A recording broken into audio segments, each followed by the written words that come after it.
Want to add a charming baby bingo game to your shop? In this quick template tutorial, I'll show you how to take a basic template and turn it into a polished, sellable design that baby shower hosts will love.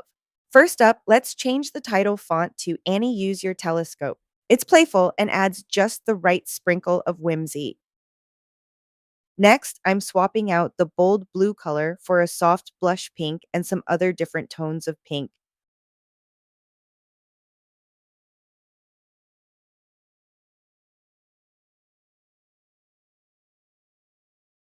Let's also freshen up the subtext. I'm going to try with something more inviting, like guess the gifts, mark your card, get 5 in a row to win.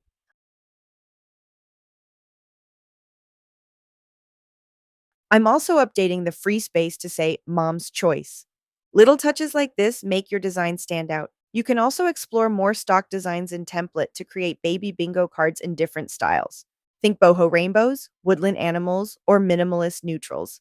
A variety of designs helps your shop attract more buyers and fit a wider range of party themes. Don't forget to like and subscribe for more seller tips and template ideas.